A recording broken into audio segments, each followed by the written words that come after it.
There is a place that is spoken about only in whispers, a dark area that spawns the beginnings of urban legends, a place where anything can happen and usually does. During the light of day, it hides just outside of view, but when the sun goes down, spirits, creatures of the night, roam free, and things do go bump in the night. It is in every state and every country, and there is no escaping it, no matter how safe you feel behind your locked doors and latched windows. So we invite you to turn down the lights and turn up your radio while we join Dave Schrader and Tim Dennis, your hosts, on a journey into the darkness on the edge of town. Hello and welcome. Another weekend is here, and that means your friends Dave and Tim are back in action on Beyond the Darkness. It's a Supernatural News and a ParaShare Saturday. I'm your host, Dave Schrader. That guy over there at the Supernatural News desk, Tim Dennis.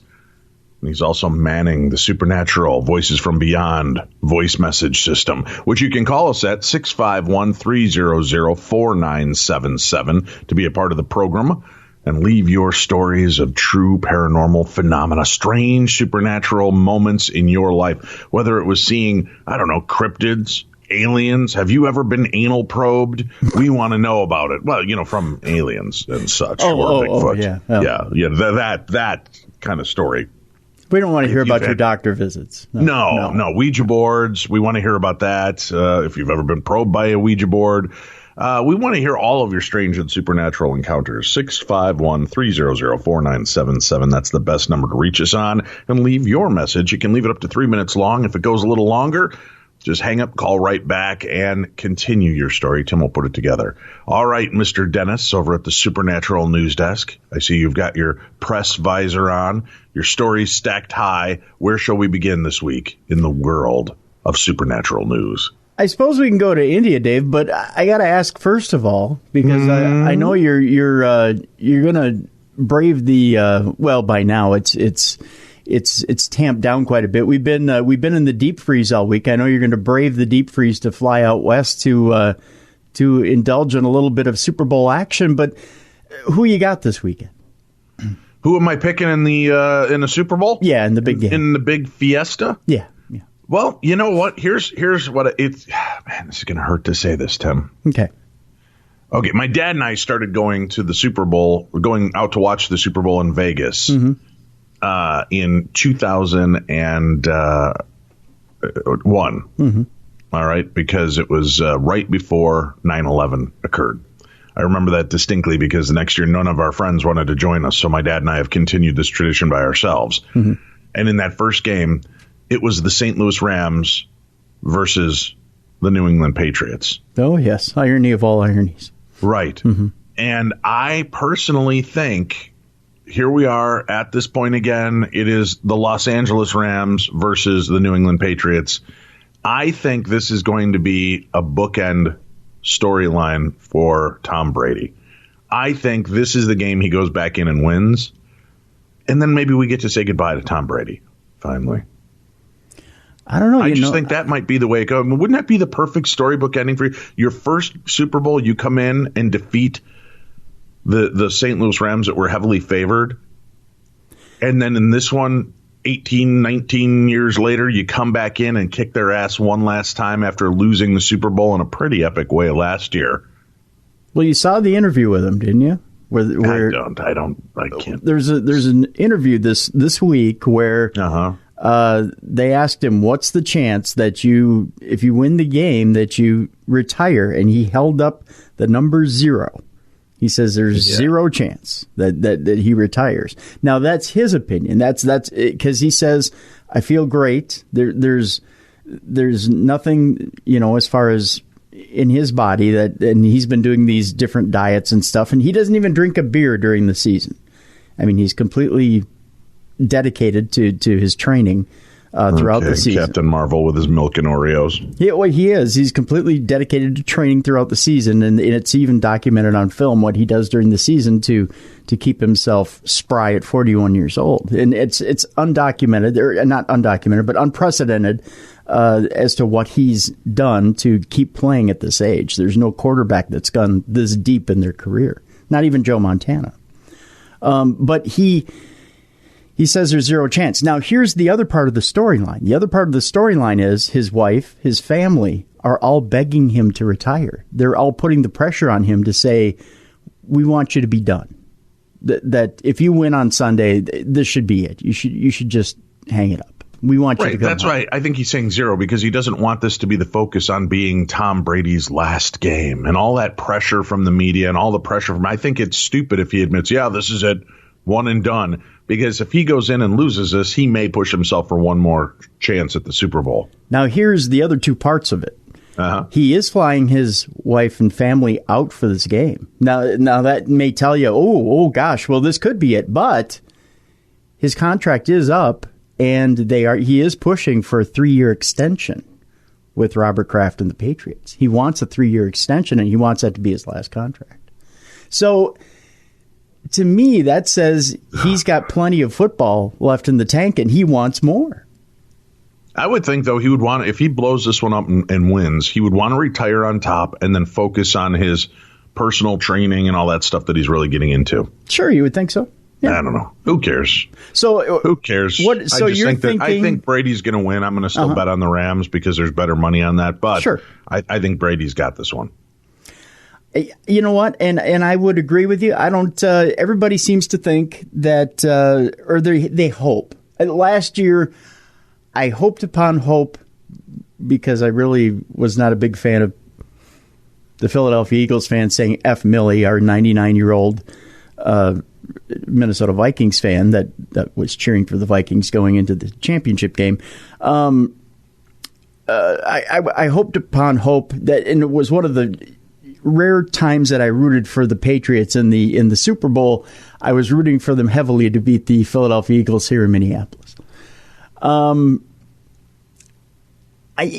would like to see the Rams win, just because it's kind of neat to see a team that's young, that has a lot going for them. That although I'm not a huge fan of super teams that are put together, that are just kind of put together to win a Super Bowl or a championship. I think it'd be kind of neat to see them upset the Patriots. Although I don't think they have a snowball's chance, to be honest with you. I think the Patriots are put together the way they're put together and their system is put together the way they are to be a dynasty. And I just think if Drew Brees, if the New Orleans Saints had been allowed to win 2 weeks ago instead of being robbed, I think we'd be having a different discussion. I really do believe Drew Brees was ready to kick the shit out of Tom Brady and the Patriots. It would have been a much closer contest. I think. Yeah.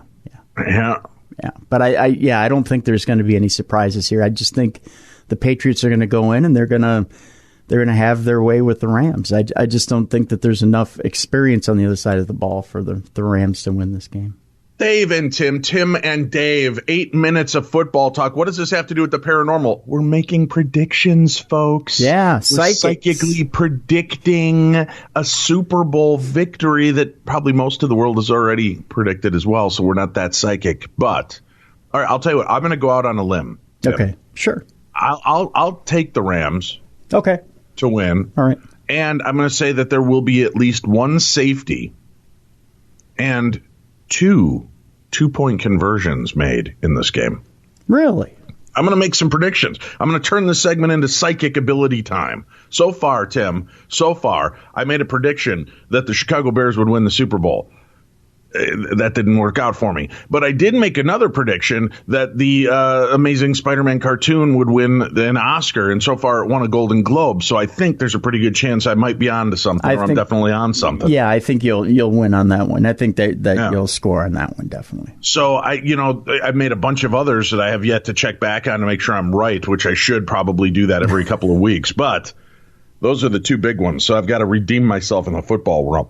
I'm going to say one safety, two-point conversions, and a St. Louis Rams win. I'm going to send that out to the universe, Tim. Wow. All right. Or not St. Louis Rams. That would be a real miracle. Yeah, that would be. The Los Angeles Rams. Yeah. Oh, there you go.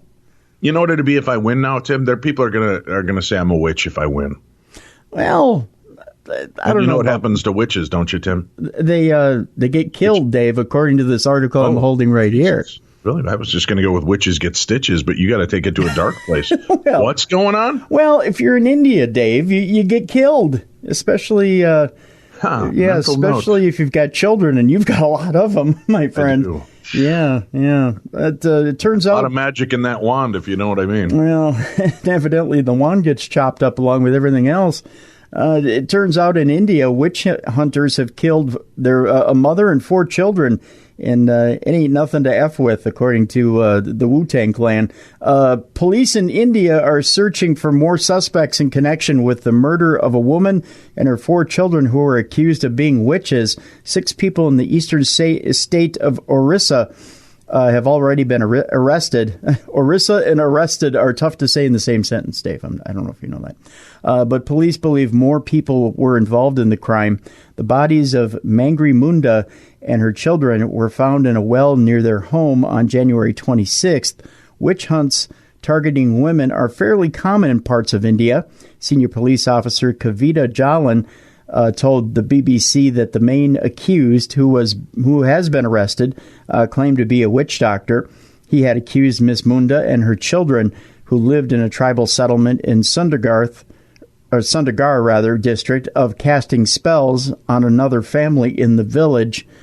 On January 25th, a group of men broke into Miss Munda's home late at night when she and her 2 sons and 2 daughters, age 1, 4, 7, and 12 respectively, were asleep. They attacked them with wooden sticks and an axe before dumping their bodies inside a well.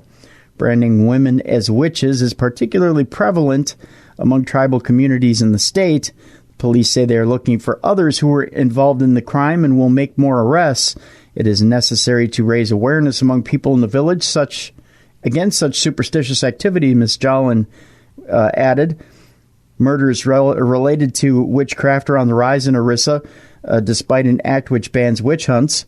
9 people were given the death penalty last year for murdering 3 members of a family who were accused of being witches. Women are also frequently targeted in the states of Assam and Jharkhand for similar reasons. Police records state that 99 cases of witch hunting were reported in Orissa in 2017, which is an increase from the previous year when 83 cases were reported. Experts say superstitious beliefs are behind some of the attacks, but there are occasions when people, especially widows, are targeted for their land and property. Yeah, that sounds a bit shady. Yeah. I think she's a witch. Burn her and take her home and give it to me, Tim. The property, you're saying? And the home. Yeah, and property. The home. That's why I was kind of just the whole thing. All right. Well, that's bleak. Good thing I'm not in India and not a witch. Well, it's not just in India, Dave. What? Yeah, there's other places where you could be accused of being a witch. It's not just India. You could be late night television soap operas, like Dynasty in Dallas. No, not. Are those shows still on? J.R. Ewing and Crystal and Blake Carrington. Are those still things? Oh, I'm sure on cable channels. Yeah, you could catch them there too.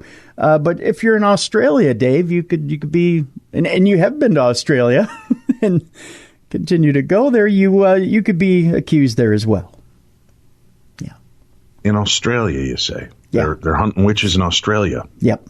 Uh-oh. What's up? Well, a white witch was jailed for killing the ex there in Australia. Ooh. Yeah. Well, if you're a white witch, why are you killing? I thought that's a good witch. Are you a good witch or a bad witch? And I would say that's, personally, I'm a man witch, but... oh, yeah. Well, then you could feed plenty, I guess. If you're a man witch. I try. But a white witch. All right, a white witch murdered her ex. Let's hear this. Now is she a gray witch? We'll find out. Well, a self-described white witch has been jailed after she lured her ex-husband to his Sydney home by trickery before she and her new fiancé killed him in a callous and calculated attack. But Raquel Gale Hutchinson could be eligible for release next year following her sentencing over the brutal bashing of her ex, who's been given the pseudonym Brett Walker. The 40-year-old Hutchinson was previously found guilty of manslaughter with her then-fiancé Paul Andrew Wilkinson, also 40 years old, in a judge-alone trial in the NSW Supreme Court. On Thursday, Justice Peter Hamill, no relation to the other Hamill who's in Star Wars, I'm sure, jailed her for 9 years with a non-parole period of 5.5 years over her role in Mr. Walker's undignified, untimely, and horrible death. That's in quotes. The details of the killing are chilling, and the brutality involved in the crime is disturbing, Justice Hamill went on to say. Hutchinson's sentence is backdated to her 2014 arrest, meaning she will be eligible for release in April of 2020.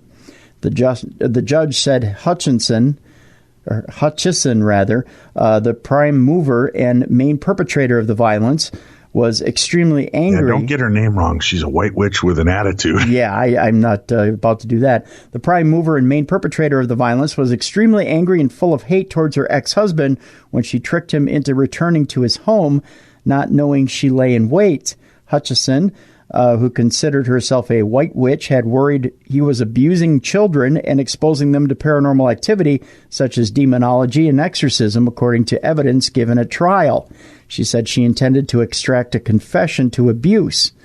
The judge on Thursday said Mr. Walker was repeatedly punched, and there was evidence of an electrical prod or taser being used, as well as exit mold spray and a throat ligature. Ooh, sounds like she knows how to put in work. Hutchison and Wilkinson later dumped his body by an isolated dirt road near Wiseman's Ferry. At no stage during the assault or in the hours thereafter did either of the offenders show the slightest remorse or interest in the dignity of their victim, the judge went on to say. He said the most potent aggravating factor was that the crime was committed in the presence of a child. The judge wasn't required at trial to determine whether Mr. Walker abused children, but he's been remembered by loved ones as a caring person with a heart for rescuing and helping others. Contrary to Miss Hutchinson's beliefs, Mr. Walker was a valuable member of the community, Justice Hamill said. He said the bizarre elements of the case, such as references to paganism and paranormal activity, were of little or no relevance to sentencing. That one's a hard one to get out. That's what she said. Other factors taken into account included Hutchison's early offer to plead guilty, her mental health issues, her traumatic upbringing, and the fact that she didn't have a significant criminal history. Wilkinson will be sentenced at a later date. Yikes. WWA, which is what attitude, Tim? I wasn't aware that was a group. I think we should start one. I had no idea. Which is what attitude? All right. Where are we off to next? This next story is the winner for most sent story to, I think, both you and I. I think I got this on my social media. Yeah. Huge social media and emails. I think probably about 20 to 25 people emailed me this story. Thank you. We appreciate it. Doesn't mean stop. 20 other people did it, because you never know. Yeah, you never know. Story may be the one to take off. But this is kind of interesting. Go ahead, Tim. A 3-year-old North Carolina boy who went missing says he hung out with a bear for 2 days. And no, we don't mean a fuzzy man who hangs out with other men. Hi, I'm Larry, and I'm a bear. I'm an Aquarius, and I enjoy long walks off short piers. And this is your kid. A 3-year-old North Carolina boy who went missing earlier this week told his family that he hung out with a bear for 2 days. Casey Lynn Hathaway, who's just 3 years old, disappeared on Tuesday from his grandmother's backyard while playing with other children. This according to the Craven County Sheriff's Office. The FBI, state investigators, and the U.S. Marine Corps from nearby bases at Camp Lejeune and Cherry Point joined the effort to find the boy. On Thursday, Hathaway was found. He was located by professional search and rescue teams, according to the FBI. On Friday, the boy's aunt posted an update on the boy on Facebook. Casey is healthy, smiling, and talking, Brianna Hathaway wrote. He said he hung out with a bear for 2 days. God sent him a friend to keep him safe. God is good. God... That's what she said. Hey, little buddy, what do you say you run over there and get me that picnic basket? She said miracles do happen. Hathaway's family said Friday that Casey spent the day in the hospital eating Cheetos, nuggets, and watching Paw Patrol. Probably want to update his diet so it's a little more healthy. Craven County Sheriff Says Dave and Tim. Yeah, we are McRib twins. Yeah, that should be our wrestling title. Yeah, the McRib twins. Yeah. When we tag each other out, we hand each other a McRib box. Twinkie. Yeah. Oh, a Twinkie. Oh, yeah, that's probably... That's for the winning. If we win, we get Twinkies, yeah. Well, we cross them. We cross them like swords at the end. We unwrap them, and we in our hands, just like I'll stand there with my right hand, yours, and your left hand, and we reach our arms up very, stoically, very He-Man and She-Ra. You get to be She-Ra, and we cross our Twinkie swords. I get to be She-Ra. Oh, I'm glad we agree. Thank you. What? No, I didn't agree with that. I'm thinking... I have the Twinkie! We should probably tag in and out with the Twinkies because they're quicker. Well, no, see, and that way we'll be heel. Carry your Twinkies quicker. We'll be a heel team. That way, when they come in to try and punch us, wait! I'm eating a Twinkie, and then that way they can't hit us because we're eating a Twinkie, and then we celebrate with the McRib because that takes longer to eat. Just saying. I like this. Something to ponder. Yeah. If I were to get back into the world of wrestling. Just saying. Get back into it. Hey, if Jericho's doing it at 48, we can do it. Right? Oh, boy. I don't know, dude. I'm 51, and it hurts sometimes just to get up off the toilet. It's hurting me now just to read. All right. Where are we off to next? No, I mean, we're still going. We're Cheetos, sorry. Nuggets, and Paw Patrol. Yeah, Cheetos, Nuggets, and the Magic Talking Bear. Sure. Yeah. Craven County Sheriff Chip Hughes told reporters on Thursday that authorities were able to find the boy after hearing someone call out for their mother, which happens often in the Carolinas. They then found the boy stuck in a tangle of vine and thorns, which also happens a lot in the Carolinas, about a half a mile from the place where he disappeared, the Charlotte Observer reported. The boy was discovered wet, cold, and scratched up, but he could talk. It was not immediately clear where Casey was during those 2 days and what enabled him to stay safe. There you go. That's crazy. Yeah. All right. Where are we off to now?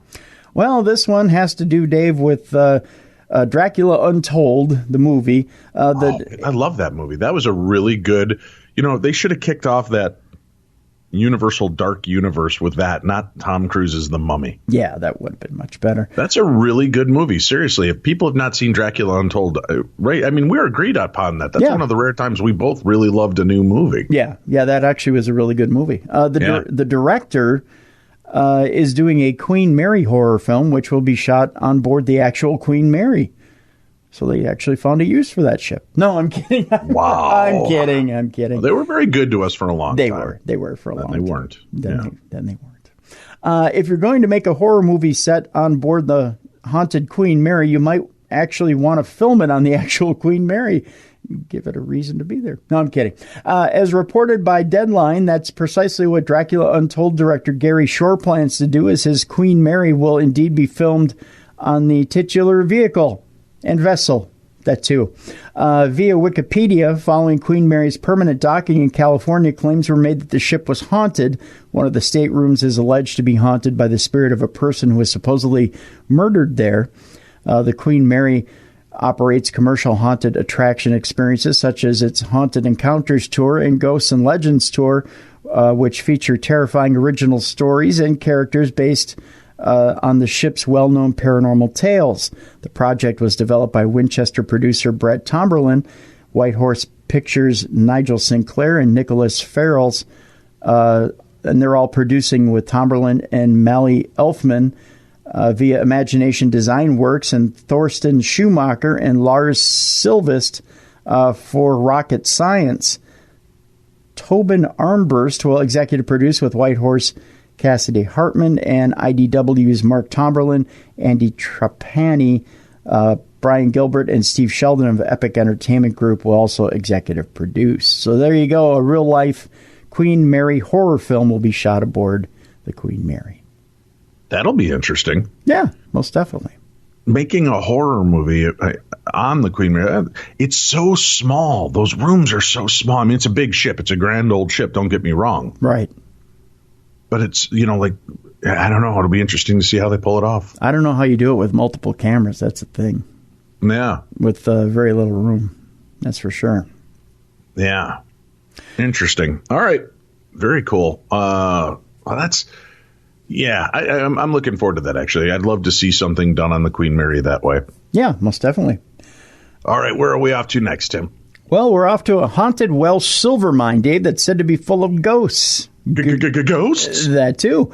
A disgruntled ex-worker, a highwayman, and a woman called Isabella, this sounds like a joke, by the way, are just some of the ghosts said to be haunting a Welsh mine. Paranormal investigators, ethereal whales, believe that the Victorian mines at the Silver Mountain Experience are home to numerous spirits, and even the staff claim to have seen and heard things that they just can't explain.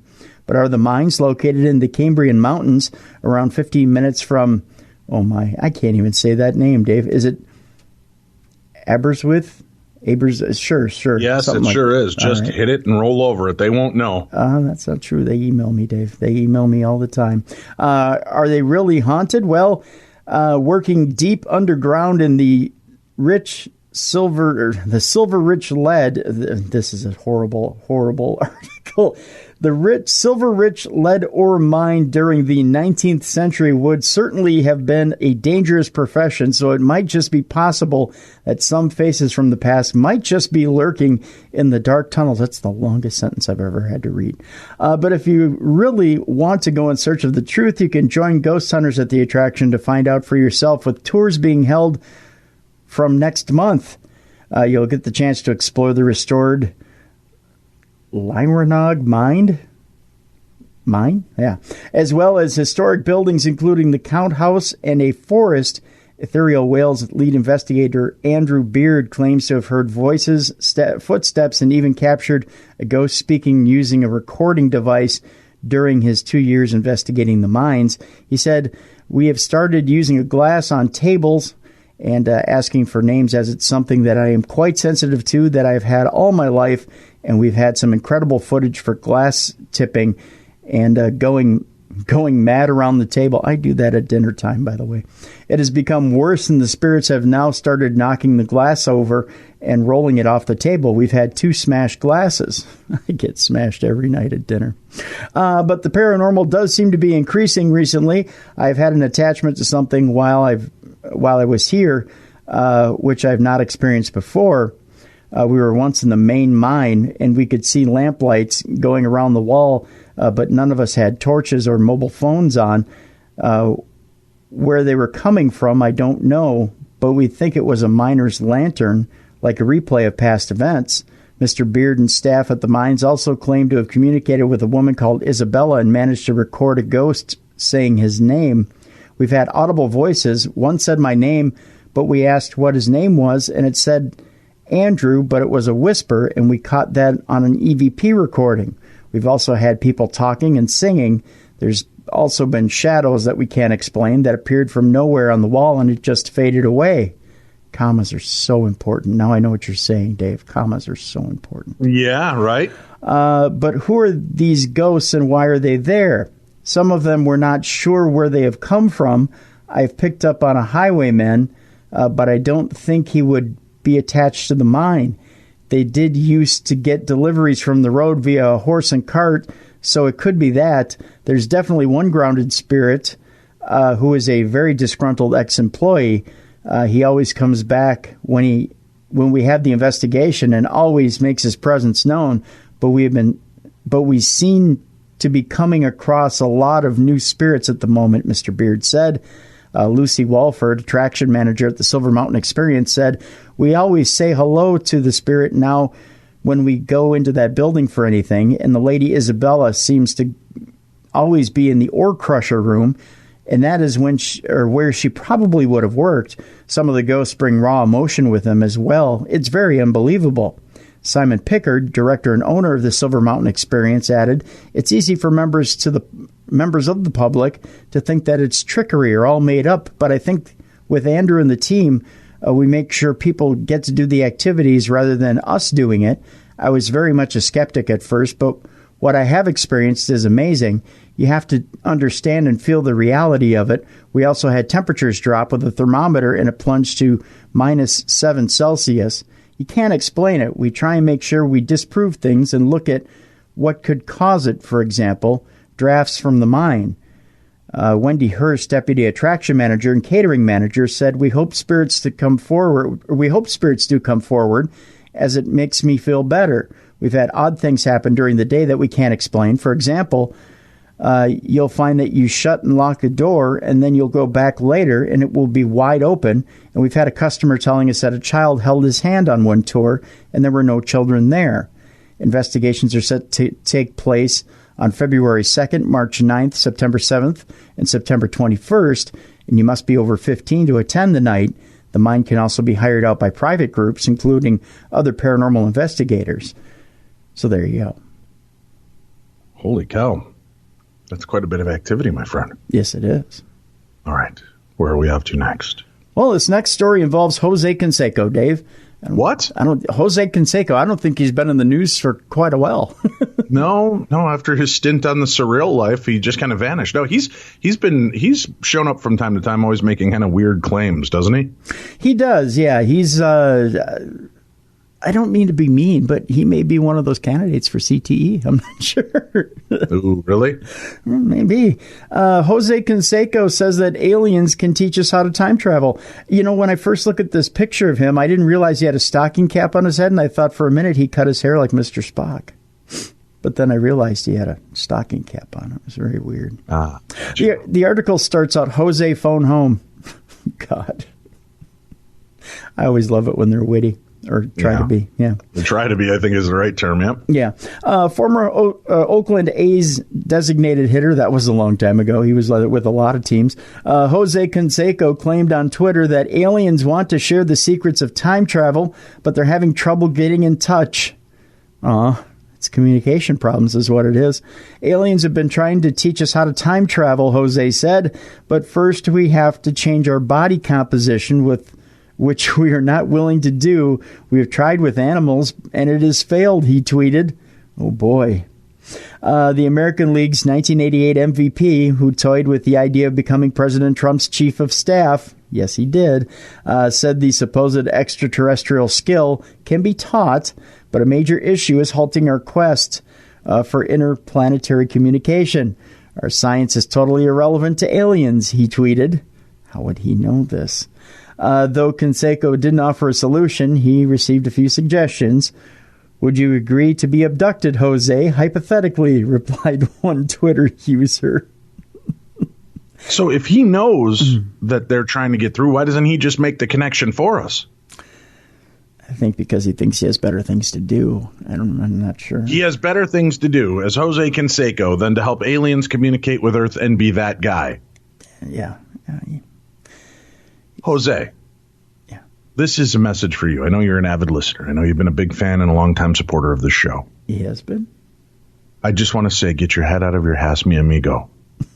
Because I'm speaking your language, the language of your people. Yo soy muy guapo. But also y muy loco, my friend. It's time to either put up or shut up. So help us make communication with the time-traveling aliens, or just get used to saying, would you like to supersize that?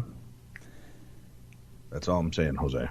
I think he was just kind of throwing something against the wall to see if it would stick, Dave. I don't think he really knows for sure. No, it's not, Tim. Yeah, not sticking. I don't think he knows. All right. Where are we off to now? Well, for something that probably makes a little more sense than Jose Canseco, for sure. Let's see. Well, move ahead to this one. 19 kids' past life memories that will make even cynics go, hold your earmuffs, kids, if you're listening at home. Holy shit. That's what the article says. That's quite a promise. Yeah, it's, I know. This from BuzzFeed. It says that they asked members of the BuzzFeed community to tell all about their kids' past life memories, and the responses were bizarre and chilling as you know what. The first one was their 4-year-old told them about the time that she went for a swim in the lake and could hear her mom yelling and crying out to her, but she couldn't come because she was under the ducks. Then she remembers falling asleep, and when she woke up, she was with her new mommy. Oh, that's sad and sweet all at the same time. I don't know that it would make me say, holy but we'll see if we get to one of those stories. That's a little creepy, though. You're in the water, and then all of a sudden you're with your mom. Yeah, you're looking up, and you see the ducks, and you know you're dying, and then boom, you close your eyes, and boom, you're a new baby. This one says, my 2-year-old niece pointed at the collapsing Twin Towers on the screen and said very clearly, I die. A news station was running a story about the September 11th attacks, and my niece was just pointing at the TV intently, then turned to my sister-in-law and said, I die. See, that's where I would have pushed, and I would have said, what was your name? And if she could give me a name, then I would look it up to see if it was among the listing of the dead. Maybe. I don't know. That's what I would do. I mean, I'm just saying, personally. A lot of people, normal people, I think, would just be freaked out. I'd waterboard the little son of a bitch until I got all the information I needed. Okay, Dick Cheney. That's Richard Cheney to you, sir. I have not seen Vice yet, but I do want to see it. This one says, my 4-year-old nephew talks about being on the Titanic all the time. He said he was with his wife and that it was really cold. And every time he watches a movie with boats or bodies of water, he gets freaked out and wants to turn it off. So Jaws would really mess with him. Yeah, probably not the movie to show him. Yeah, still not a holy moment yet, but let's see. My 3-year-old son told me that he smothered someone once. I asked him if he knew what the word meant. He said it meant holding a pillow on someone's head until they stopped moving. Holy shit! Yeah. Well, there's one. I asked him when he did that, and he said, a long, long time ago. Jeez. That is dark. Dark stuff right there, son. Yeah. That's an official. I'll give you a holy shit for that one, Tim. Yeah. When my son was 2 or 3, he'd talk about being an adult who rode horses in the woods. He said that one day he got hurt riding, then everything got dark, and the next thing he knew, he was with me. I asked where he got hurt, and he pointed to the birthmark on his stomach. Zoinks. Yeah. Okay, zoinks. That's a big one, huh? Mm-hmm. All right. My daughter had a nightmare that she was playing paper dolls in her mom's bathroom when a man came in and murdered her and her brother. She's never even seen paper dolls before. Holy cow. Yeah. All right. That's a holy shit part 2. I'll give you that one. Okay. My 3-year-old cousin told us he was a man named Ghazi who lived in Syria and that bad guys cut his fingers off one by one and ran him over with a Jeep. That one's dark and horrifying. Yeah. One day, my 2-year-old brother randomly started describing the detailed process of making pizza. First, you roll out the dough, and then you take a generous helping of a beautiful pizza sauce, Tim. The process of keeping a fire going, using a brick oven, allowing dough to rise. He'd never even seen anyone make pizza before, so my parents asked, when did he do this? And he said, with my old family, my mama and papa, not what we call our parents, before I died and came to live with you. I don't know that that's more of a holy shit moment. That's more of a go make me a pizza then moment. Wow.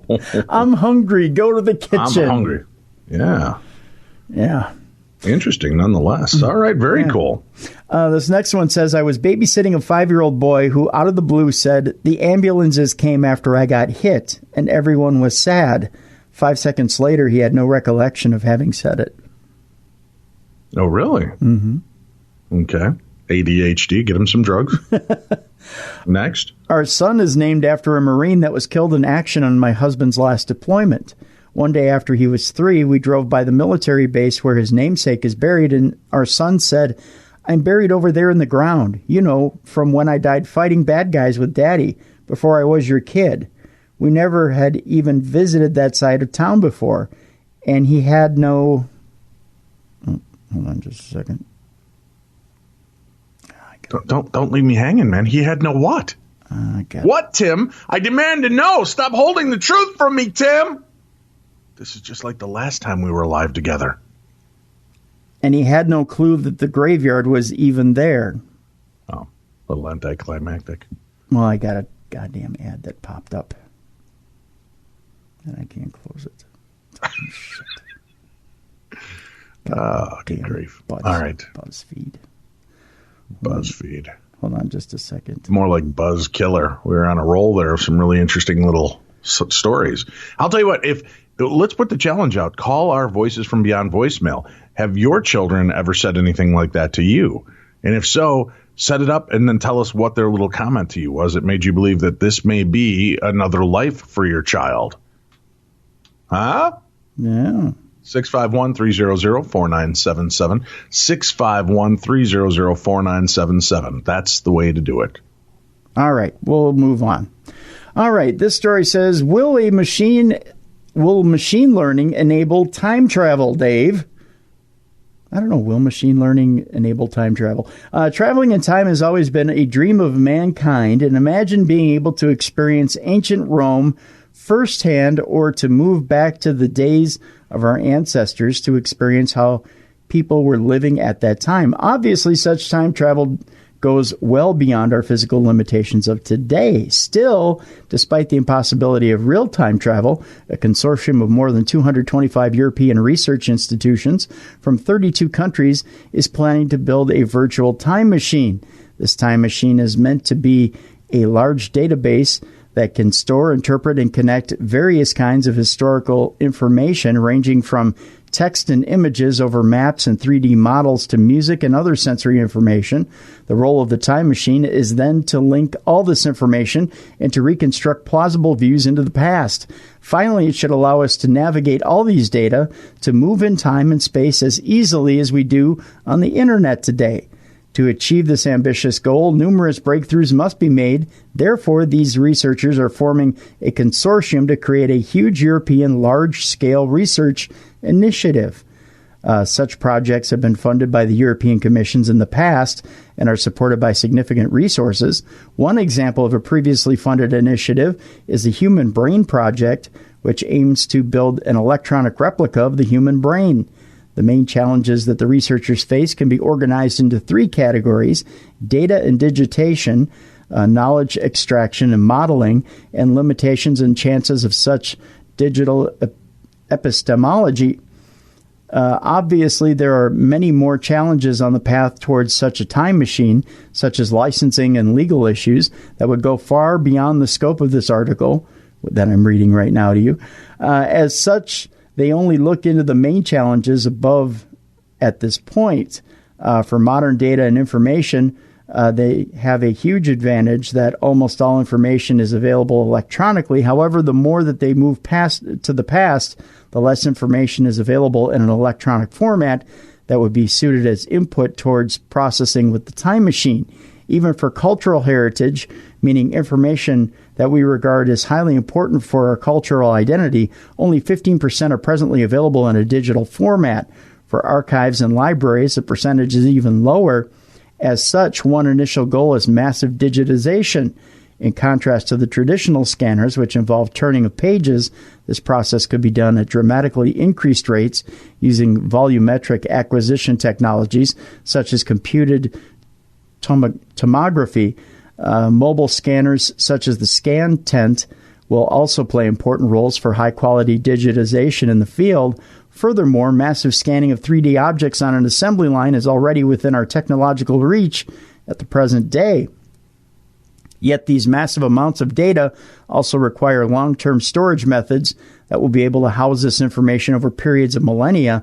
Researchers at Twist Bioscience are developing technologies for storing digital information in strands of DNA, which is the most compact representation of information known to mankind, as the molecules themselves carry the information, which enables storage that is orders of magnitude more compact than any present-day use digital memory.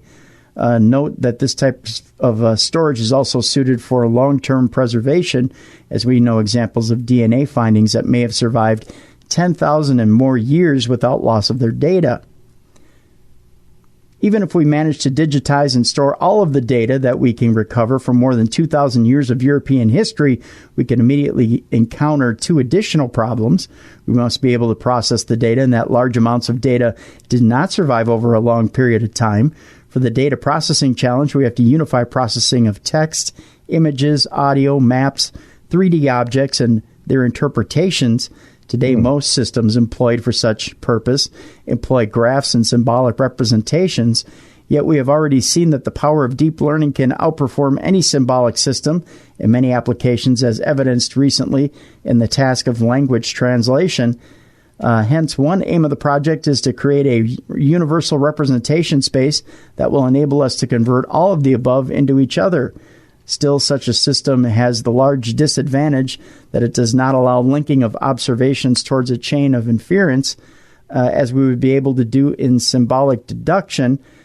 Another important goal is to enable the fusion of symbolic graph-based and fuzzy neural network-based approaches. Based on these advances, we still need to be able to generate historic reconstructions. Traditional methods employ computer graphics for such purposes. However, machine and deep learning are also on the rise in this discipline. Therefore, we will need methods that can generate complex scenes from rather simple descriptions. Subsequent information interpretation and analysis will still be done by humans that will interact with the time machine.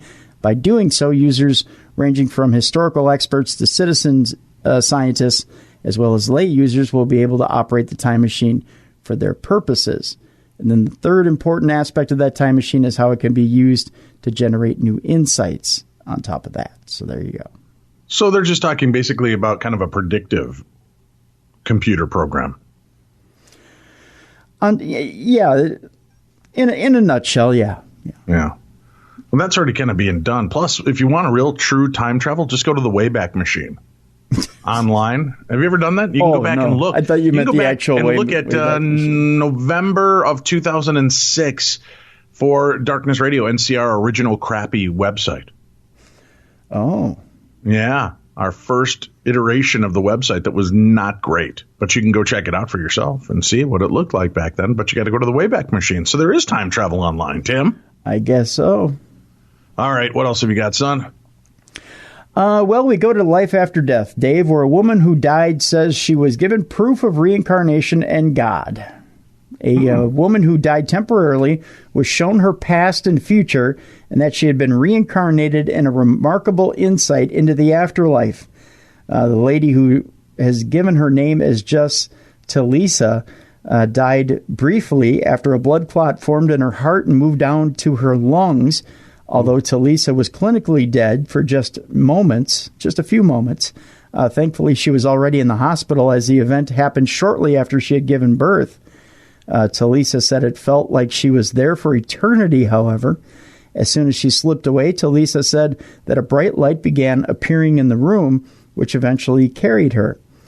She then says she believes she was floating through the light and that it gave her evidence that she had been reincarnated. Writing for the website NDERF, we call it NDERF here in Minnesota, Dave. I don't know if you know that or not. Just saying. Talisa's NDERF? NDERF. I'm in Minnesota. I've never once called it that. I've never once heard of it. Oh, you should. We call it that. All the cool kids are doing it? Yeah, all the cool kids. And in knitting circles, too. Talisa said, the light carried me off into space, beyond our universe and into a ball of light so bright that I could see it long before I actually reached it.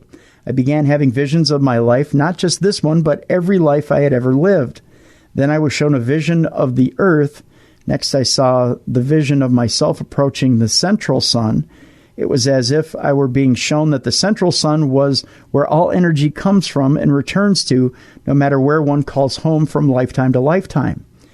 Talisa then believed she met an entity which claimed to be God. She said, I was suddenly well-versed in the knowledge of how the universe works and where dark energy and matter comes from. Without warning, Talisa was suddenly back in her body, realizing that only moments had passed. Some researchers state these visions are normal phenomenon and not necessarily a sign of the afterlife. Dr. Sam Parnia, Director of Critical Care and Resuscitation Research at NYU Langone School of Medicine in New York City, recently said on an Oz Talk, people describe a sensation of a bright, warm, welcoming light that draws people toward it. They describe a sensation of experiencing their deceased relatives almost as if they have come to welcome them. They often say that they didn't want to come back in many cases. It is so comfortable, and it is like a magnet that draws them that they don't want to come back. A lot of people describe a sensation of separating from themselves and watching doctors and nurses working on them. Dr. Parnia says that there are scientific explanations for the reaction, and says seeing people is not evidence of the afterlife, but more likely the brain just scanning itself as a survival technique. He said, thanks to modern technology and science, death does not have to be limited to philosophy and religion, but it can be explored through science. He added they can hear things and record all conversations that are going on around them. There you go. All right. Interesting. So, the life after death stuff has always been very fascinating for us. And the fact that, people are having these experiences should make me feel better, especially because they're very similar in scope and detail. But I don't know. There's just something still that just seems weird to me about it all. It just seems like if there really was a place to go where everybody knows your name, it would be there would be more info about it. It wouldn't just kind of always be these kind of generalizations. Do you know what I'm saying or no? Or are you picking up what I'm putting down? This one seems like more than just a generalization. Yeah, this one does, but I'm just saying overall. I mean, a lot of them seem very kind of basic and hearing a voice or a quick life review. And I don't know. I don't know. This one is more than just a life review. This one, she went kind of deep. I mean, to get the... Right, she did. And there are a few people that do that. But then you find out guys like Kevin Malarkey, who wrote the book about his son dying and going to heaven. And it was a great story and very deep and detailed. And then you find out later when the kid is old enough to speak for himself, and by that I mean being an adult. He's always been old enough to speak for himself, but his dad kept him hidden away. He would never let him do interviews or anything like that. He would always tell his son's story. And you find out that his dad was a scoundrel and faking the story just to get attention. Yeah. And unfortunately, there are those people out there that kind of sully the whole experience and make you doubt. I don't want to say unfortunately, because I never want to put myself in that position. I can only relate, and you can only relate to the experiences that you've had. I can only relate to seeing the edges of the room gray out, and I didn't have an angel appear before me, and I didn't have, I didn't have anything appear to me that say it's your time. But I did, funny enough, sit in front of somebody who verified that I was. This is weird to put out there on the air because I don't know that I want to put it out on the air. Let's just say I sat in front of somebody with a psychic ability who told me exactly what happened, and they were nowhere in the room and nowhere near me. And I had never told them that I had an issue where I was that close to death. Interesting. Yet they told me exactly what happened in the room at the time. And that's pretty cool. Yeah. So in that, I can say that, and they told me that although you were close to physically dying, you were nowhere near death, and you were nowhere near having a near-death experience. You weren't about to cross that veil, so you shouldn't have worried about it, and you shouldn't doubt that there is. What's the good way of putting it? That you were going to have a near-death experience because you weren't near death. That's the way it was put to me. Gotcha. That I wasn't going to be allowed to be near death because it wasn't my time. That's the way it was put to me. So if I didn't, so that's why you didn't have a true experience, exactly. Which may explain why I didn't have a true experience. All exactly. Right. Maybe it's more of those unexpected near-death experiences kind of thing that's when people get that little blast, or they have a reason. Maybe they're living the wrong life or something, and they need direction. I don't know. Right. All right. What do we have? One more story here. Yes, we have one more story.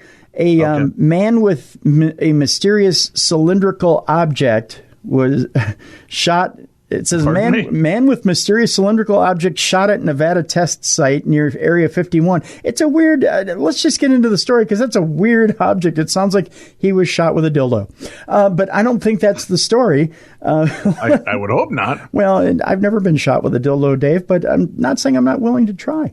A mysterious and unexplained security breach at the Nevada National Security Site. The kids call it a NNS, Dave. turned deadly this week, highlighting the serious nature of the Air Force's secretive desert research facilities, which include Area 51. According to a press release issued at 5:18 local time on January 28th, an unidentified male sped through a security checkpoint at the entrance of the site. Both the Nye County Sheriff's Office and the NNSS Security Protective Force officers pursued the man in what became a high-speed chase, which lasted 8 miles. Eventually, the man came to a stop and exited his vehicle, and that's when things got weird and dangerous. According to the NNSS, the man got out of his car and began approaching security officers carrying an unknown cylindrical object. Maybe he was shooting with the Dildo Dave. Dildo Dave is not a good... don't ever put those two together again. Not a good nickname. God damn it. Now I know I'm going to get an email from some jackass. Hey, Tumultuous Tim and Dildo Dave. God damn it, Tim. Sorry. The man did not respond to officers' verbal commands to stop, forcing security personnel... This should have been a safe word. Forcing security personnel to open fire. The man was pronounced dead at the scene. No officers were harmed. The Las Vegas Review-Journal says the FBI is investigating the incident. The Nevada National Security Site, formerly known as the Nevada Test Site, is home to the U.S. military's underground nuclear testing program. I'm having It's weird, right? Isn't it how there's once in a while you get a word and you know what the word is, and it's like your mouth and brain refuse to work together. The brain's like, I know it's nuclear, but you're going to say nuclear, and that's all that's going to come out. So screw you. I just needed a sip of water there. Is that all it was? Yeah, suddenly your brain and tongue work perfectly together. Whatever. I just took one. There we go. Nuclear testing program, weapons development programs, and many nuclear research projects. The infamous Area 51 is a remote detachment of the NSS found just an hour to the east of the main site. I'm sure you're wondering the same thing that we are. What exactly was the cylindrical object the man was holding when he got out of his car? What would someone want to smuggle into the secretive research facility? Well, the vague way the object has been described in both the press statement and the news reports is rather curious. Was this an attempt at sabotage, foreign intelligence operation gone wrong, or did the man take a wrong turn fleeing Area 51 with some type of exotic alien material? Turns out it was just one of those 1972 metal thermoses. Yeah, probably. Yeah. Well, it's much more... He was just getting a cup of coffee, and now he's dead. Good job. Good job. While it's much more probable the object was a can of Ice House or a flashlight, the lack of details released to the public so far leaves the imagination free to wander. And it has. Even if this happens to be a case of bad decision-making due to mental illness or intoxication, it highlights the deadly seriousness of the many no trespassing signs surrounding Area 51 and other secretive research sites in America's deserts.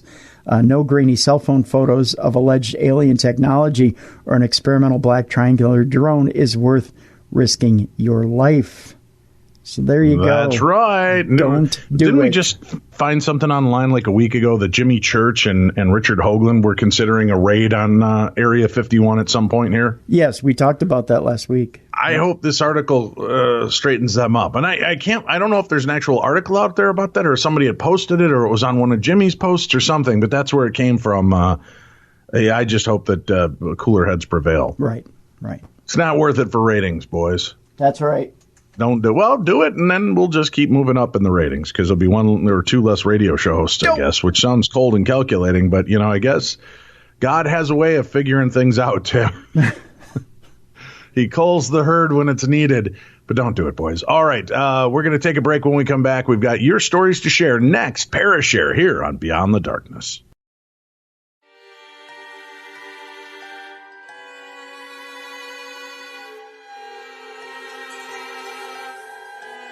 Beyond the Darkness.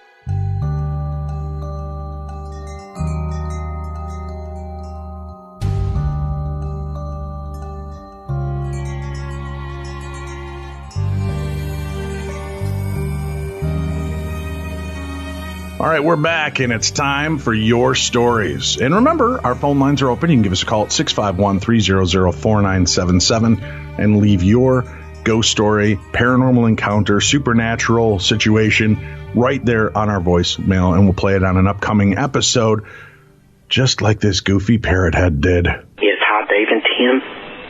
This is Teddy. I'm a parrot head. Listen to your show, big fan. And have to say that you have it all wrong. I do work. I made a little side business here near St. Augustine, and I make sandals out of recycled water bottles. So I do work. But anyway, St. Augustine's full of ghosts.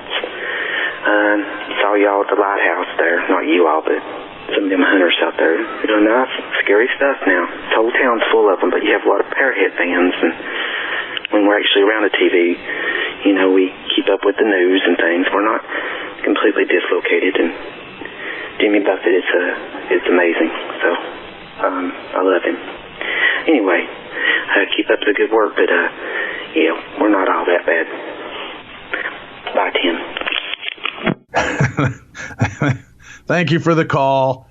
I still don't believe that they have jobs, Tim. They do. I don't know what you have against Tim. Dirty hippie parrot heads, whatever. They're good people. I don't know why you're like that, Tim. I don't know why you hate the parrot heads altogether, but that you keep bringing them up and encouraging them to call just to humiliate themselves. It's so sad, Tim. I love so parrot sad. Heads. They're great people. They're hard. That's not what you said a week ago, Tim. Not what you said at all a week ago. Shame on you. That was you. That was you. They're good, hardworking people. I think if people listen, they'll know that it was truly you, Tim. No. You filthmonger. I had nothing to say about it. Let's do some emails. Hey, guys, I love your shows. I listen all the time. My childhood was filled with craziness.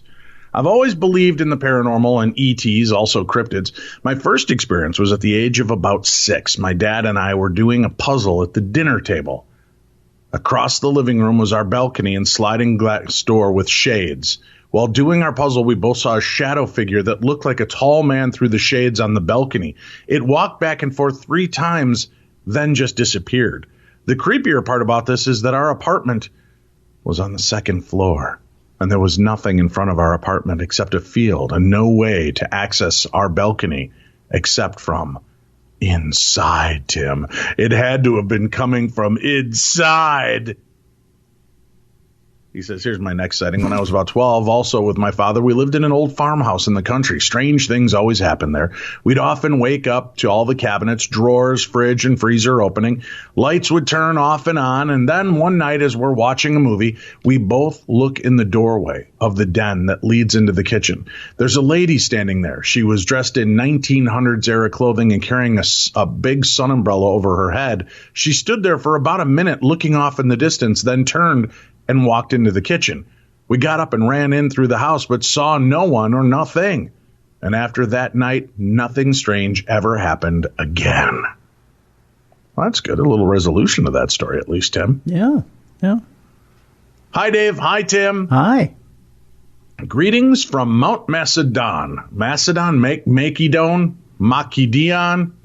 Victoria, Australia, Tim. Australia. My name is Ben, and I absolutely love your show. I've been listening since 2009-ish. Wow. Is that how they tell time in Australia? Ish-ish? No, it's about 2009-ish. I've had many paranormal stuff go down in my life. From seeing an old school-like kid ghost dressed in a sailor suit running down the platform at our local train station, playing that old game where kids used to hit a hoop with a stick. Hit a hoop with a stick? Yeah. What kind of weird games do you have in Australia? It's an old-fashioned game, Dave.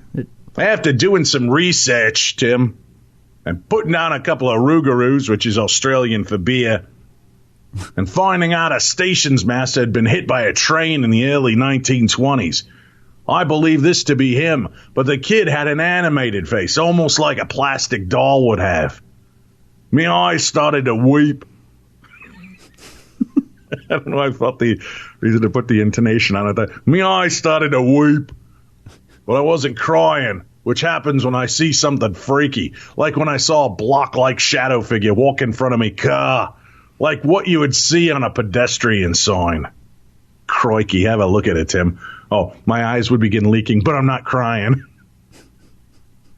All right, macho man.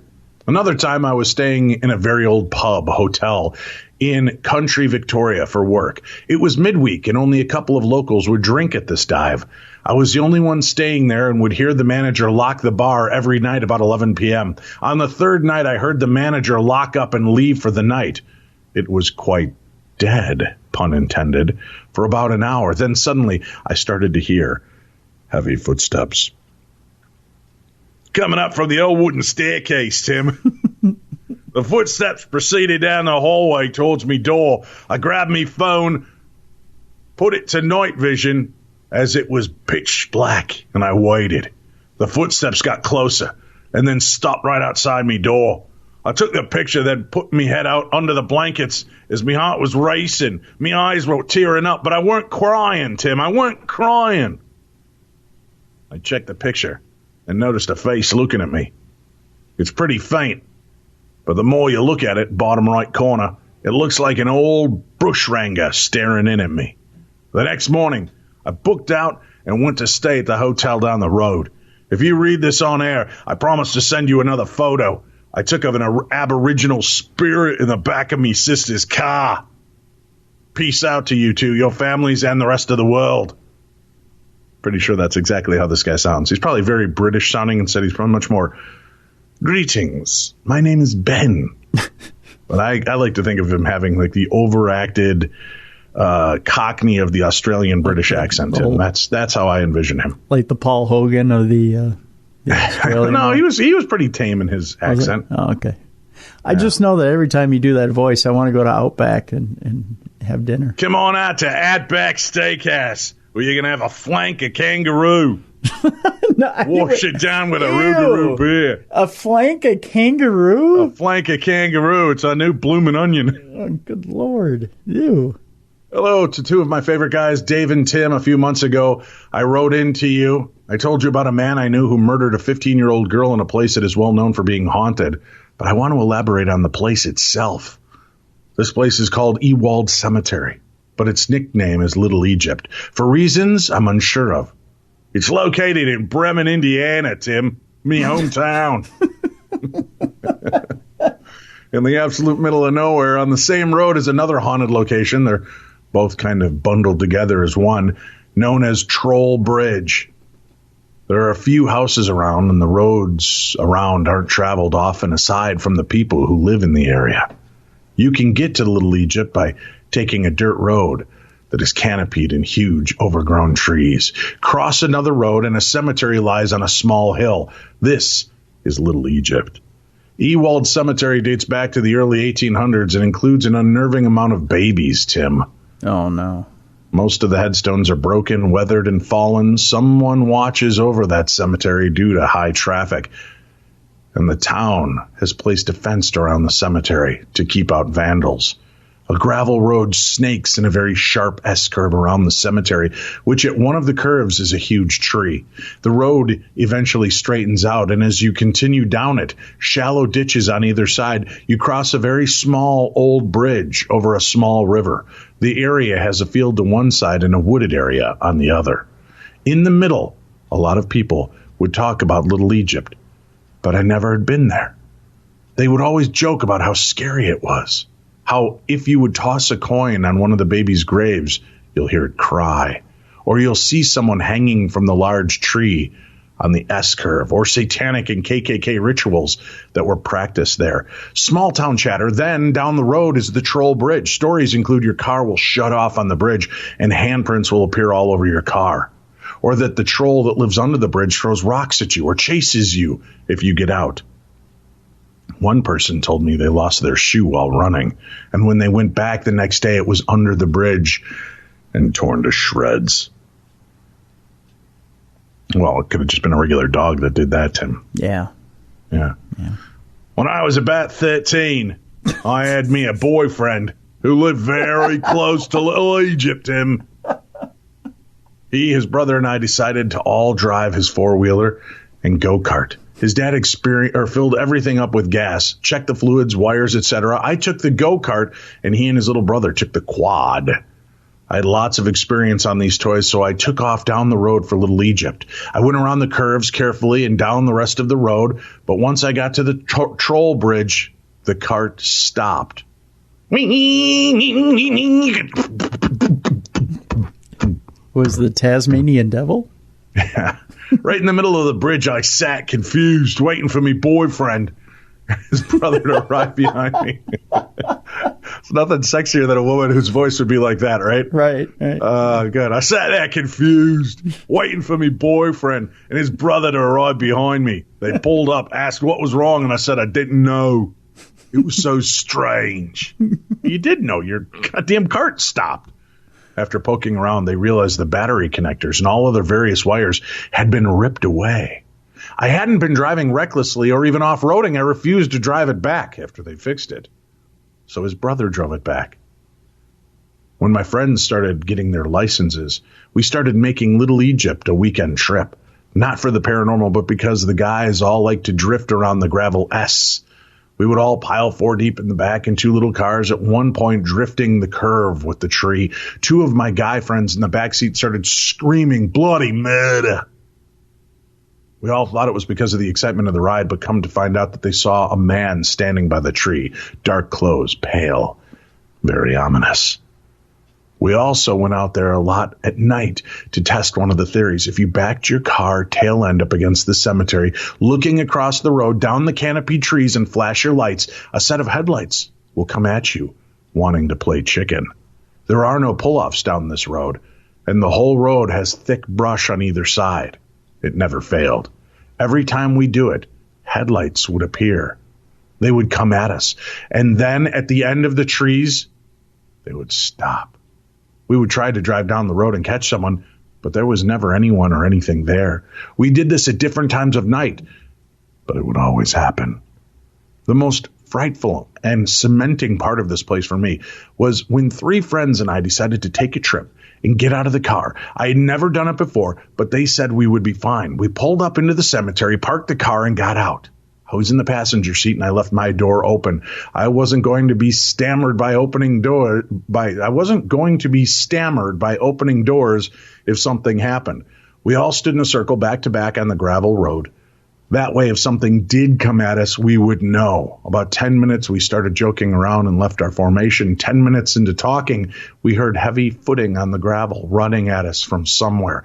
I ran towards the car and jumped in, which then followed my best friend to jump on me in the passenger seat instead of the driver's seat. The 2 guys hopped in the back. We all locked the doors and started yelling, "Go, drive!"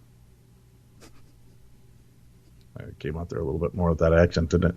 Go, drive! My best friend told me to get into the driver's seat with her sitting on my lap. As I struggled to slide over, I slammed on the gas around the curves and made it to the straightened part. Then something huge, white, and bat-like flew right in front of us. I have no idea what it was, but I know what it wasn't. Not anything like I've ever seen or could begin to explain without going outside of the abstracts of normality. I've never been so terrified in my life. That's the last time I went to Little Egypt. Now, with the stigma of the murder there, I don't believe I'll ever go again. Creepy, Tim, huh? I'm wondering how many years she's played Midnight Oil. That's what I'm wondering. What? Well, it's the accent.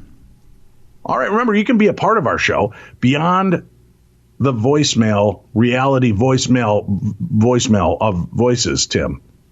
What's it called? Our Voices from Beyond voicemail? Voices from Beyond voicemail. Yeah. My mind is still kind of puttering on that whole Australian accent, Tim. I'm guessing, Yeah, call our Voices from Beyond voicemail at 651-300-4977 and share a story just like this one. I'm the one who called earlier about the one question that's a really good question about what it says in the Bible that we created man in our own image. There's a lot of more than that in the Bible, actually, that depicts stuff like that. I'd also like to know that I had a dream one time and I've always been a lucid dreamer. Like, since I was a kid, I had lucid dreams. Lucid dreams as in, being able to control my dreams. Not necessarily as good as the first when I was young, but I learned to do it better when I got older. And I've always been like when I had a lucid dream, I've always been able to conspire stuff. I had a weird dream one time.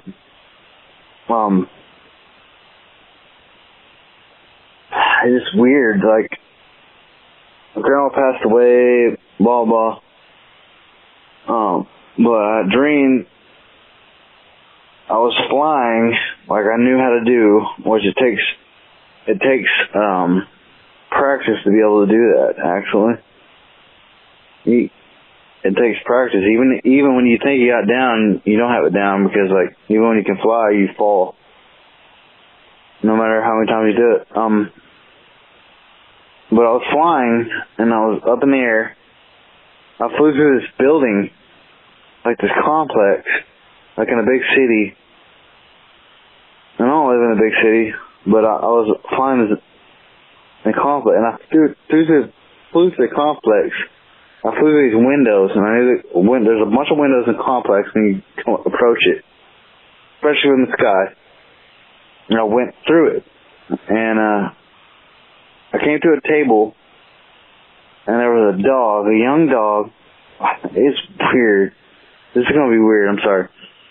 There's a young dog, like a young puppy, which was my brother, my younger brother, that I know. And I figured out, and I knew, for some reason I knew. And there was glasses at the table. There was a set of glasses, like a set of glasses. And my dad was there, but he was young. He was young, like young age, like my age now. I'm 37. He'd probably been like maybe, I don't know, maybe in his early 30s. Bye. See, Tim, it's just that simple. Pick up the phone, 651-300-4977, and you could be featured on our show. I do want to tell you, once in a while we may slip with a naughty word here and there on the program. But if you call and you laced your story full of dirty words, we're not going to air those, folks. So we have had a few of those, unfortunately. So if you want to call back and tell us your story without all the profanity, we'll be happy to play them in the future. Yeah. Does that sound fair? That's fair. Ghosts and moisture, Tim. Ooh, moisture. I know you're a big fan of moist stories. No. Hi, Dave. Ooh, it's a double wound, Tim. She's going to talk about being moist, and she only addressed me. Yeah. I think that ghosts do use moisture. I don't know if it's in their natural state or just that they need to interact with us in the material plane, but I've noticed a connection to water and moisture for many years, Tim. Uh-huh. I remember an episode on Ghost Hunters that Barry Fitzgerald knew when activity was going to begin by a barometric change in the air. In my spiritual practice, I give a glass of water to my ancestors to allow them to be stronger presence with me. This is common in any spiritual practices that deal with ancestors, although they may think it's hospitality to offer fresh water for the spirit to drink. In my mind, this is why salt repels them. The salt absorbs moisture, Tim, in the air. In fact, one spirit trap that works well to get rid of the night hag is to place a bowl of salted water on your nightstand, and then dispose of it down the toilet in the morning. I think that perhaps it works by drawing her to the water, yet the salt pulls the energy into it, so she cannot be effective in doing what she does. But all in all, salt does work very well. I don't know if it hurts them, drains them, or possibly just drains their ability to interact with any physicality. In any of those scenarios, it's no fun for them. Just food for thought, and that comes from Sharon. So maybe you don't have as much luck with ghosts being around you, Tim, because you eat a lot of things high in sodium. Just a thought. I'm throwing it out there. It's something to ponder. Yeah, but I thought running water bound spirits and evil spirits at that. Tim, that's what, we don't have time for logic right now. I don't know. That's what. No, I know, John but Zappa I think there's a difference. What they're saying here is it's still water given as a gift.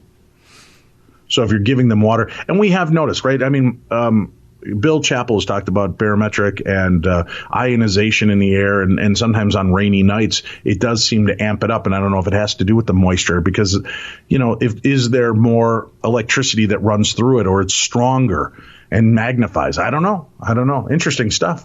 Mm-hmm. Hi, Dave and Tim. Hi. I have a few stories to share with you both. My family lives in Wisconsin, Tim. Uh-oh. And in 1991, we had to move to the south side of Milwaukee from Racine. I was trying to do all stories in Australian, bad Australian accents. I was around 9 or 10 years old at the time, and my sister was around 5 years old, and then we moved. My sister and I shared a room together that was located upstairs in front of the house. The house had hardwood floors throughout except on the stairs leading to the second floor. At night, when my sister and I laid in bed, the floor would begin to creak around us as if someone was walking around the room. My mom would never hear this from the living room below and would yell at us to stop playing and go to bed. But we were in bed. It wasn't us. Sorry, her mom would hear from the living room down below, Tim. I misread that. Okay. That was my fault because this is a beautifully written letter with punctuation. Tim, punctuation. Yeah. Paragraphs and the like, and I messed that one up. Oh, so let me try that sentence again. Sure. My mom would then hear this from the living room below and would yell at us to stop playing and go to bed. But we were in bed. It wasn't us. There, do you feel I gave him the right read on that one, Tim?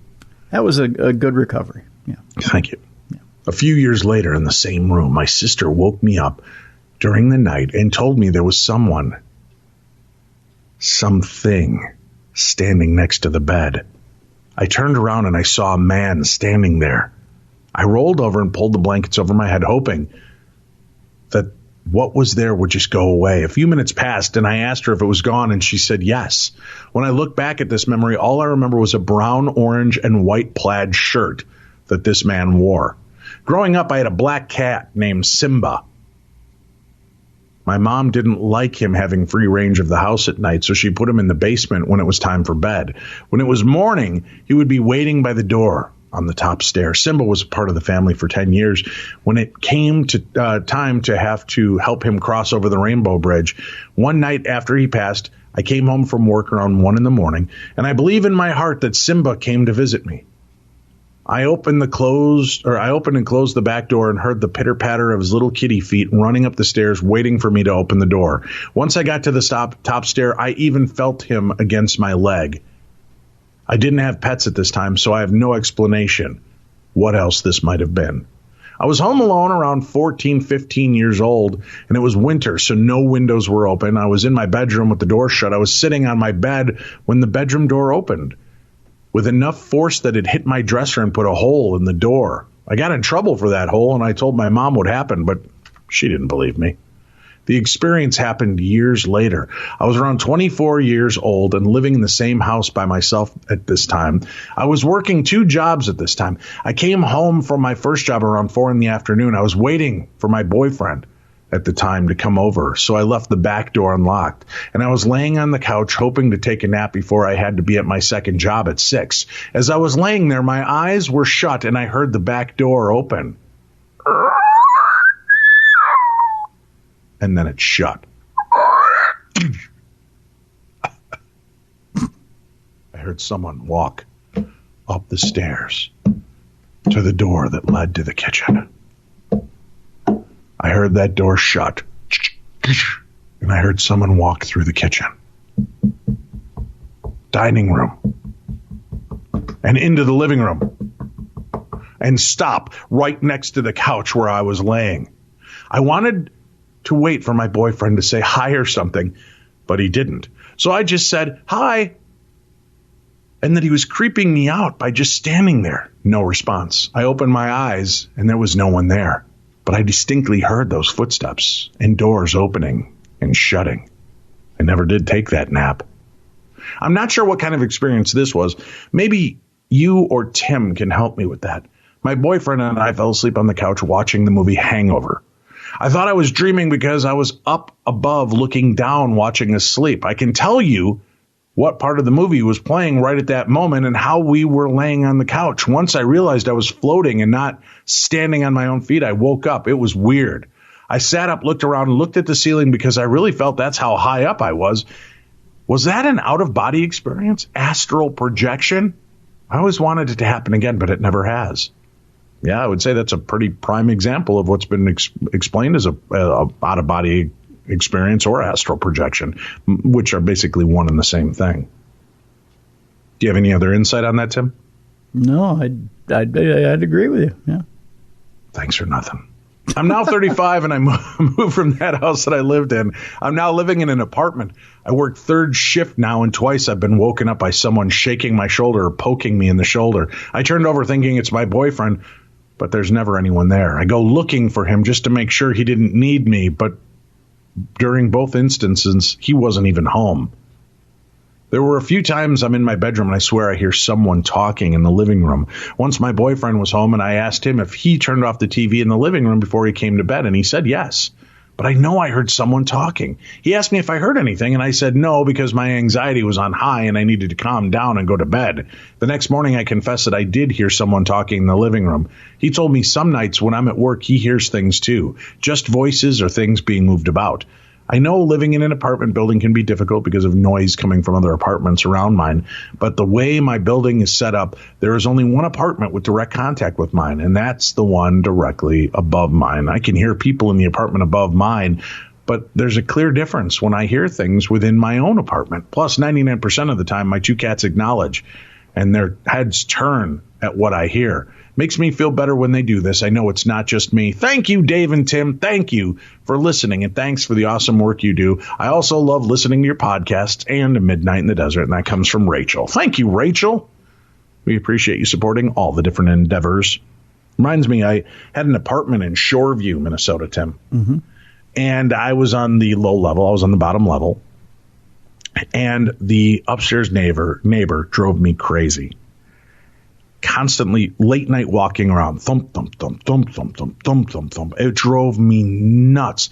And after I lived there for a few weeks, I finally went to the management and I complained. I said, something's got to be done. They're like, what's wrong? I said, my upstairs neighbor, extremely loud, constantly running around at night, thumping, banging. Oh, okay, we'll look into it. Well, a couple weeks come and go, and the thumping continues. I end up complaining again, and that's when the one manager who had the balls to talk to me said, yeah, we heard your story, and you've got us all really freaked out. And I said, why is that? And they said, because there's nobody renting that apartment. There's nobody in that apartment. We've sent security up there twice after you've heard the thumping, and we haven't seen or found anybody, so nobody's accessing the apartment at night. And I said, I'm telling you, there are footsteps. I can hear them running the length of the room above me. And they were really wigged out by that whole scenario. Yeah. Then I was asked politely to leave and never live there again. Well, but that might have been because of the meth lab I was running in my bathroom. I'm not sure. That'll do it. Yeah. So touchy. It's hard to tell nowadays what pisses people off, Tim. Yeah. Well. Good morning, Dave and Tim. My wife and I watched the first episode of the new season of Kindred Spirits, filmed at the Belvoir Winery in Liberty, Missouri, and had some issues which we wanted to get your take on, since we know you have investigated there and many other places across the U.S. According to the show, it was discovered that a powerful dark thought form has manifested in the old folks' home portion of the facility. Amy and Adam determined that this was because there was originally a grumpy spirit, and people have for years been told that the location may be home to something dark. And as a result, one of the continued investigations of people going in and looking for the dark entity may have now turned it and created a thought form of a dark entity that is running amok at investigations. So if this is the case, wouldn't we hear stories of damn near every major haunted location popping up with some type of thought form like this? They seem to say that as long as everyone goes into the place with positive thoughts, that it wouldn't continue to gain strength. That seems counterproductive, especially since many of the folks we have encountered at the various ghost hunts at the Belvoir have had somewhat abrasive, possibly wine-fueled mentality of, hey, ghost, come at me, bro. With that type of false machismo and the forethought that there may be a dark form roaming in the site, it seems like any paranormal investigation at the Belvoir would just be throwing fuel on the fire. All that being said, we wanted to get the opinions of those more worldly and knowledgeable about the paranormal as a whole. Are we, as investigators, making things worse every time we go do an investigation at a location? Is there something we, as investigators, can do to ensure we don't create thought forms or tulpas in a location?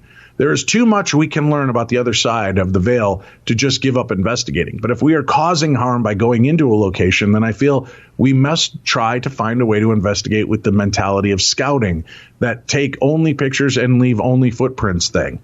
I look forward to hearing your thoughts. That comes from Ed in Independence. That's a good question, Ed. Well, here's the thing. How do we know that most of what's going on in there aren't thought forms, right? People have been talking about old abandoned buildings, and they've been projecting ghost stories into them for years, right? And some have been real, some have not. Some people have broken in the middle of the night and been afeared. Tim, afeared, I tells you. Afeared. Yeah, and they could be dumping these little thought forms all over the place. Now, you're right. If we go in, I don't go in afraid. Even if I hear there's a dark and malevolent energy, I've really tried to just limit that fact to, maybe it's misunderstood. Maybe it's just trying to get attention and it's doing something provocative to make sure that we know it's there. I don't necessarily jump on the bandwagon of demons or dark thought forms. But you go into these investigations and you've always got the one screwball who gets scratched or pushed or hurt, and it seems to happen to them everywhere. So are they the catalyst? Not that there's really something there, but they're so paranoid, concerned, and worried that they're creating that germ, and then we hear about it and we germinate about it and we continue to, let it grow and fester, and that's where it comes. It's taking it seriously when you investigate. It's not ghost hunting. It's paranormal investigating. We're not going in to capture the pelt of a spirit or hang the head of a poltergeist on our wall. Well, Tim might be, but I'm not. We're going in to investigate the claims, to try to bring validity to the claims, not invest ourselves into a new story or create something new. I think if we took more time to just take a deep breath and relax, maybe you realize that the bully is just trying to get your attention and they need help in some form. So I think that's the best way to handle investigations. But unfortunately, we can't control all the people around us, and people are unbalanced and make weird choices in every aspect of life. So paranormal investigating is nothing new. And, I guess you just got to take the good and the bad and take them both. And there you have the facts of life, Tim, the facts of life.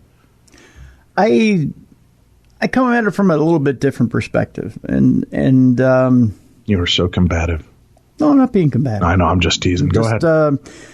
You got to keep in mind that the Belvoir Winery, I've had a little bit myself. The Belvoir Winery at one time was an Oddfellows home. And Oddfellows are an offshoot of the Masons. And what everyone doesn't seem to want to realize, or what they want to put in the background, is that this so-called quote-unquote darker spirit, or whatever it is that they think they're encountering, may actually just be a Mason, or might be an old Oddfellow that doesn't like what it sees. And you have everyone running around in this winery, and they think that they have free reign over what they think is according to what may be a Masonic ghost, their property, their home, their what they feel is their sacred space. And it may be just that. You might have just infringed on someone's sacred space. I think makes sense to me. Yeah, there's that option as well. I think, honestly, and I know for a fact that there have been investigators who are Masons who have gone into Belvoir before and gotten EVP and have spoke to a ghost within Belvoir that's Masonic. I think this, honestly, is that this darker spirit, quote unquote, and I'm using air quotes. You can't see it because it's radio. It's fun. I think, honestly, someone needs to go in and see what this dark force is that is Masonic and try to talk to it and see if that's exactly what it is, and try to come to some sort of negotiation with it and just explain that times have changed and that it isn't a Masonic space anymore, and see if that's the case and if they can come to peace with whatever that Masonic spirit is. I don't think it's a dark force at all, to be honest with you. I just think it's a Masonic spirit that's not at rest. And it's common in most Masonic spaces. The Anoka Lodge here in Anoka, Minnesota, most lodges have spirits in them. Most lodges are haunted. It's quite common.